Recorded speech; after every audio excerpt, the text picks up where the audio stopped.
నమస్తే, welcome to our voice. నేను journalist నవత. పాఠశాలలు, కళాశాలలు మత మార్పిడులకు అడ్డాలుగా మారుతున్నాయా అంటే గత కొన్ని రోజులుగా జరుగుతున్న పరిణామాల నేపథ్యంలో ఇదంతా వాస్తవం అని చెప్పొచ్చు.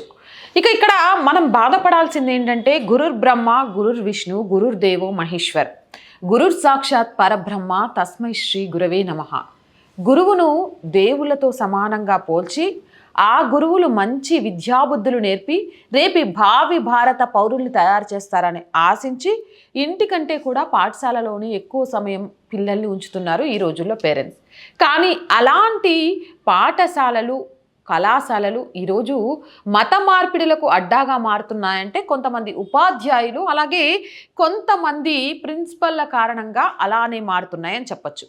మొన్నటికి మొన్న ఇదే తెలంగాణలో క్రిస్మస్ పేరుతోటి గిఫ్ట్లు అని చెప్పి అక్కడున్న స్కూల్ పిల్లలకు బైబుల్ అందజేస్తూ మత మార్పిడులకు ప్రోత్సహించే విధంగా చేశారు. ఇప్పుడు హసన్పర్తిలో కూడా సేమ్ అదే సిచ్యువేషన్ జరుగుతోంది. ఇలాంటి వాళ్ళ మీద యాక్షన్స్ ఎందుకు తీసుకోవట్లేడు? ఇంకో విషయం ఏంటంటే గడిచిన 1 ఇయర్లో అంటే తెలంగాణలో కాంగ్రెస్ ప్రభుత్వం వచ్చిన తర్వాత ఇలా హిందూ ధర్మం మీద, హిందూ ఆలయాల మీద దాడులు పెరిగిపోతూనే ఉన్నాయి. ఇలాంటి వాళ్ళ విషయంలో సస్పెండ్ చేయాలి అని చెప్తున్నా కూడా అవి అంత అడుగులు ముందుకు పడట్లేదు అనే చెప్పాలి. దీనికి సంబంధించి ప్రభుత్వం కూడా పెద్దగా పట్టించుకోవట్లేదని చెప్పాలి. అసలు ఎలా కాపాడుకోవాలి ఈ రోజు పిల్లల్ని అర్థం కాని సందిగ్ధంలో హిందువులు ఉన్నారు. ఎస్పెషల్లీ హిందువులు మాత్రమే ఉన్నారు. చాప కింద నీరులా క్రైస్తవులు మేము కనిపించేలాగే మత మార్పులు చేస్తాం, జిహాదీ పేరుతో మీరేం చేస్తాం అనేలాగా ముస్లింలు ఈరోజు దేశవ్యాప్తంగా తయారయ్యారు అని చెప్పడంలో ఎలాంటి అతిశయోక్తి లేదు. ఎందుకక్క ఇంతకన్నా మాట్లాడుతున్నామంటే క్రిస్మస్ రావడమేమో కానీ క్రిస్మస్ పేరుతోటి మత మార్పిళ్ళు చేయడానికి వీళ్ళు స్కూళ్ళను, కాలేజీలను ఎంచుకుంటున్న తీరు చూస్తుంటే ఇలాంటి మూర్ఖులను ఏం చేయాలి, ఏం చేసినా పాపం లేదు. అలాంటిది ఒక స్కూల్ని నడుపుతున్న ప్రిన్సిపలే దీనికి చేయూతను అందిస్తుందని తెలిసి చాలా చాలా చాలా ఆవేశం, కోపం వస్తున్నాయి. దీనికి సంబంధించిన ఒక వీడియో చూపిస్తాను. ఆ తర్వాత దీనికి సంబంధించి మనం మాట్లాడుకుందాం. వీడియో చూడండి.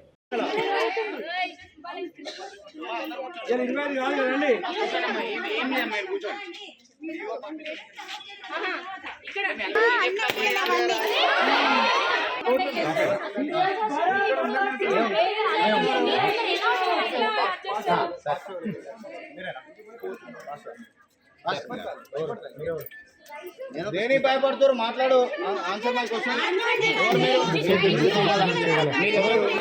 మీరు ఎవరో ముందు చెప్పండి. మీరు ఏ కెపాసిటీలో వచ్చారో ముందు చెప్పండి. అప్పుడు మీరు చెప్పండి.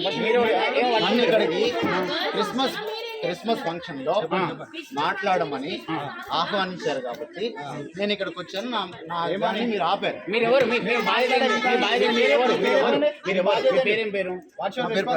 మీ పేరేంటి? ప్రశాంత్. మీ పేరు ప్రశాంత్. ఏ కెపాసిటీలో ఎవరు ఆహ్వానిస్తే వచ్చారు? ఇక్కడికి నాకు ఆహ్వానం ప్రకారం వచ్చా. మీరు ఎవరు ఆహ్వానిస్తే వచ్చారు?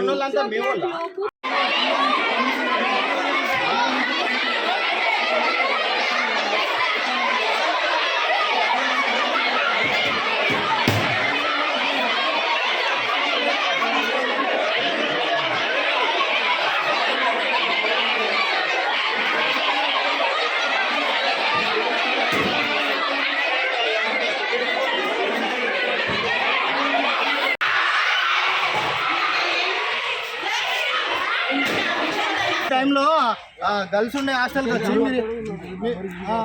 ఇవేంటి మీరు రాసేది ఏంటి? మత ప్రచారాలు చేయడం కానీ మీరు ఇక్కడికి వచ్చేది ఎవరండి? మిమ్మల్ని ఇన్వైట్ చేసేది ఎవరండి? పిల్లలకు ఏం తెలుసు? వాళ్ళకి ఏం నేర్పుతారు? మీరు ఏం నేర్పుతారు? కాలేజీలో చదువుకోవడానికి వచ్చిన వాళ్ళకి మీరు ఏం నేర్పుతారు? ఏం మత ప్రచారాలు చేస్తారు మీరు? రైట్, చూసారు కదా వీడియో. ఇది ఎక్కడ అంటే హసన్పర్తిలోని TGRJC కళాశాల. ఈ కాలేజ్లో నిబంధనలకు విరుద్ధంగా క్రైస్తవ ప్రార్థనలు జరిగాయి. ఎలా జరుపుతారు? అరే వినాయక చవితి రోజు గణపతి బప్పా మోరియా అంటే అట్లెట్లా? ఇవి స్కూళ్ళు. వినాయక చవితి ఎట్లా చేస్తారు? సరస్వతి నమస్తుభ్యం అని పాడితే అరే గట్లెట్లా పాడతారు అని చెప్పే మూర్ఖులు మరి క్రైస్తవ ప్రార్థనలు ఎలా చేపిస్తున్నారు? ఇది గురువారం రోజు జరిగింది. ఆ రోజు రాత్రి క్రైస్తవ పాస్టర్లు కాలేజీలోకి యథేచ్ఛగా చొరబడి ప్రచారం చేస్తూ ప్రార్థనలు చేశారు.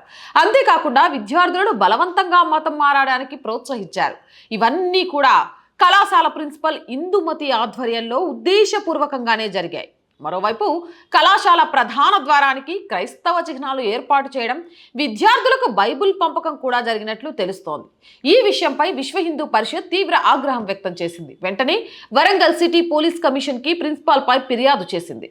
క్రైస్తవ ప్రార్థనలకు హాజరు కాని విద్యార్థులు, అధ్యాపకులపై కక్ష పెట్టుకుంటున్నారని, 21 సంవత్సరాలుగా ప్రిన్సిపాల్గా ఇదే కళాశాలలో పనిచేస్తూ కళాశాలను మత మార్పిడి కేంద్రంగా తయారు చేశారని విహెచ్పి ఆరోపించింది. ఎస్సీ నుంచి క్రిస్టియన్లోకి కన్వర్ట్ అయిన ఇందుమతి తప్పుడు కుల ధృవీకరణ పత్రంతో ఉద్యోగాన్ని సంపాదించారని, ఆమెపై చర్యలు తీసుకోవాలని విహెచ్పి డిమాండ్ చేసింది. ఇది చాలా చోట్ల జరుగుతోంది, చాలా చోట్ల వింటున్నాం. పేరుకు హిందూ, ఎందుకంటే సర్టిఫికేట్లో బీసీ, ఎస్సీ, ఎస్టీ అని ఉంటే ఆ రిజర్వేషన్ల పేరుతోటి ఉద్యోగాలు సంపాదించవచ్చు, ఆ రిజర్వేషన్ల పేరుతోటి ప్రభుత్వం నుంచి పథకాలు సంపాదించవచ్చు. కానీ వీళ్ళు క్రిస్టియానిటీలో ఉంటారు. సిగ్గనిపించదో ఏమో నాకు అర్థం కావట్లేదు. ఏ ధర్మంలో అయితే వీళ్ళకి వివక్ష జరుగుతోందో అని ఆ ధర్మాన్ని వీడి మతం మారినప్పుడు మరి ఆ ధర్మం వల్ల వస్తున్న రిజర్వేషన్ మాత్రం తీసుకుంటానంటే వాళ్ళకు సిగ్గనిపిస్తలేదా అని నాకు డౌట్. ఇలా మతం మారి అదే సర్టిఫికేట్తో కొనసాగుతావు ఏవైతే ప్రభుత్వ ఫలాలను పొందుతున్నారో వాళ్ళ ఆస్తులన్నీ జప్తు చేసేయాలి. అప్పుడు ఇంకొకసారి ఇలాంటి యదవ పనులు చేయరు.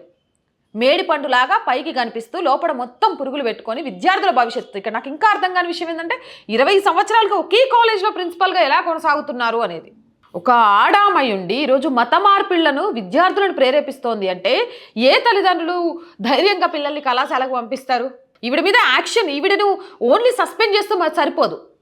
నిజంగా కూడా ఇలా మత మార్పిళ్లకు పాల్పడుతూ తను ఒక షెడ్యూల్ క్యాస్ట్కి సంబంధించిన సర్టిఫికేట్ ఉంచుకొని ఈరోజు మతం మారి క్రిస్టియానిటీలో కొనసాగుతుంది అని తెలిస్తే వెంటనే ఎన్ని సంవత్సరాల ఆమె ఈ ఉద్యోగంలో ఉందో అన్ని సంవత్సరాలకు సంబంధించి ఈమె తీసుకున్న జీతం కానీ లేకపోతే మిగిలిన ప్రభుత్వం నుంచి వచ్చిన ఏవేవైతే ఫండ్స్ ఉన్నాయో అవన్నీ ఆస్తులు జప్తు చేసి తీసుకోవాలి. అప్పుడు ఇంకొకసారి ఇలాంటి యదవ పనులు ఎవ్వరూ చేయరు. అయినా స్కూల్ పిల్లలు అంటే చిన్న చిన్న పిల్లలు, ఆ పిల్లలకు తెలియకపోవచ్చు. కాలేజ్ అంటే కొంచెం మెచ్యూర్డ్ ఉంటుంది కదా. ఆవిడ పిలిచి బైబిల్ పట్టుకోండి, బైబిల్ పట్టుకోకపోతే మీ మీద కక్ష కడతాను, మీరు ప్రార్థనలు చేయండి, మీరు వ్యాఖ్యలు తీయండి అంటే ఎందుకు ఊరుకుంటున్నారు? హిందూ పిల్లల్లో ఎందుకు ధర్మం విషయంలో ఎవడైనా సరే మీకు అడ్డొస్తే చంప పగలగొట్టండి అని నేర్పించలేకపోతున్నారు? ఈరోజు ధైర్యం చేసి ఒక హిందూ సంస్థనో లేకపోతే హిందువులనో ముస్లిం దగ్గరికి వెళ్ళి వాళ్ళ పిల్లలకి హిందూ ధర్మం గొప్పతనం చెప్పి మతం మార్చమని చెప్పమనండి.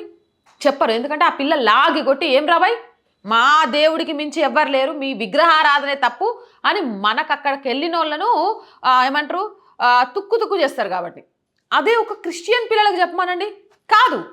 కానీ ఈ పండగ వచ్చినప్పుడు వీళ్ళు, ఆ పండగ వచ్చినప్పుడు వాళ్ళు హిందూ ధర్మం మీద మాత్రమే దాడి చేస్తూ హిందూ విద్యార్థులు విజిట్ మై మసీద్ అట ఒకళ్ళు చెప్తారు.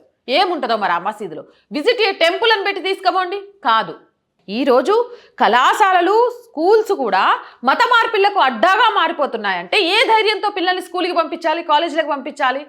ఇంత జరుగుతుంటే ప్రభుత్వాలు ఇలాంటి వాళ్ళ మీద ఎందుకు యాక్షన్ తీసుకోవట్లేదు?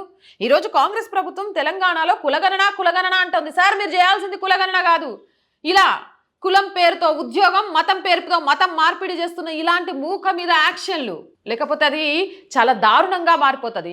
ప్రతిసారి విహెచ్పినో, బజరంగ్ దళో లేకపోతే ఇంకొకటో వెళ్ళి అక్కడ సంస్థలు ఏం జరుగుతున్నాయని నిఘా పెట్టి ఇలాంటివి జరుగుతుంటే పట్టుకోవాలి అని అంటే ఎక్కడ సాధ్యమవుతుంది? పిల్లల్లో చైతన్యం రప్పించండి. ఎవరైనా సరే నీ ధర్మం నుంచి మతం మారమని చెప్తే, అరే భయ్ నా ధర్మం ఎప్పుడు పుట్టిందో నువ్వు చెప్పురా భయ్, నీ మతం ఎప్పుడు పుట్టిందో నాకు తెలుసు, ఎందుకు మారకూడదో నేను చెప్తాను, నా ధర్మం ఎప్పుడు పుట్టిందో తెలియదు, నా ధర్మం నుంచి బయటికి రమ్మంటున్నావు ఏంద్రా భయ్? నువ్వు అమ్మను అమ్మ, నాన్నని నాన్న అని పిలుస్తున్నావు అంటే నా ధర్మం నేర్పించిందే. ఈరోజు ప్రకృతి కానీ లేదా ఈరోజు బ్రతకడం కానీ బ్రతుకు తెరువు కానీ నా ధర్మం నేర్పించింది భయ్, దాంట్లో నుంచి బయటికి రమ్మంటారేంది అని చెంప పెట్టు సమాధానం చెప్పేలాగా పిల్లల్ని తయారు చేయండి. లేకపోతే ఇగో ఇలా హిందూమతి లాంటి ఏమంటారు ఊసర వెల్లిలు ప్రతి చోట ఉంటూనే ఉంటాయి. మనకు తెలియకుండానే రంగు మార్చి మన పిల్లల భవిష్యత్తు మీద, మన ఇంటి సంస్కృతి సాంప్రదాయం మీద, మన దేశం యొక్క ఔన్నత్యం మీద దెబ్బతీయడానికి సిద్ధంగా ఉంటారు. ఇందుమతిని సస్పెండ్ చేయడమే కాదు, ఆవిడ నిజంగా షెడ్యూల్ కులాలకు సంబంధించిన సర్టిఫికెట్ ఉండి తను క్రిస్టియానిటీకి సంబంధించి ఆచరణలు చేస్తూ ఉంటే మాత్రం, అంటే తను చర్చికి వెళ్ళినా మతం మారిందని తెలిసినా తాను ఇంతవరకు తీసుకున్న జీతంతో కోసం తను ఇంతవరకు ప్రభుత్వం నుంచి పొందిన సహాయాలు ఏవైతున్నాయో వాటన్నిటిని అవసరమైతే తన ఆస్తి జప్తు చేసి కూడా వసూలు చేయాలి.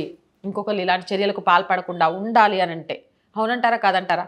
కామెంట్ సెక్షన్లో తెలియజేయండి. మోర్ వీడియోస్ కోసం మన ఛానల్ వెంటనే సబ్స్క్రైబ్ చేయండి. నచ్చిందా?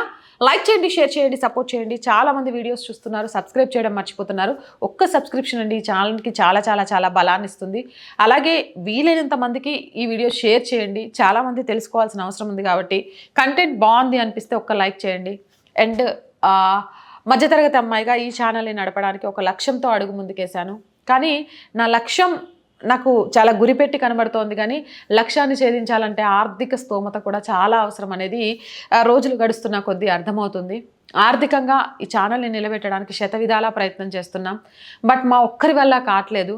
మీ అందరి సపోర్ట్ ఉంటే ఈ ఛానల్ ఇంకా ముందుకు తీసుకెళ్ళాలి, ఇంకా మంచి మంచి కార్యక్రమాలు చేయాలి అని మా కోరిక. దయచేసి మీకు తోచిన ఆర్థిక సహాయం చేసి ఈ ఛానల్ని నిలబెట్టాలి అనే నా కలకు మన కలకు చేతనందించండి. ఆర్థికంగా సపోర్ట్ చేయాలి అనుకునేవారు సబ్స్క్రిప్షన్ పక్కనే జాయిన్ అనే బటన్ ఉంది. 1 to 5 లెవెల్స్ ఉన్నాయి. ఏదో ఒక లెవెల్లో సపోర్ట్ చేయండి. స్క్రీన్ మీద గూగుల్ పే, ఫోన్పేతో పాటు అకౌంట్ డీటెయిల్స్ కూడా ఉంటాయి. మీకు తోచిన ఆర్థిక సహాయం చేయడం ద్వారా ఈ ఛానల్ని నిలబెట్టాలన్న మా తపనకు చేతనందించండి. అలాగే వ్యాపార ప్రకటనలు, మార్కెటింగ్ యాడ్స్ కోసం కూడా ఈ ఛానల్ని సంప్రదించండి. 8328500576 నెంబర్కి సహకరిస్తారని ఆశిస్తున్నాం. జై హింద్, జై భారత్.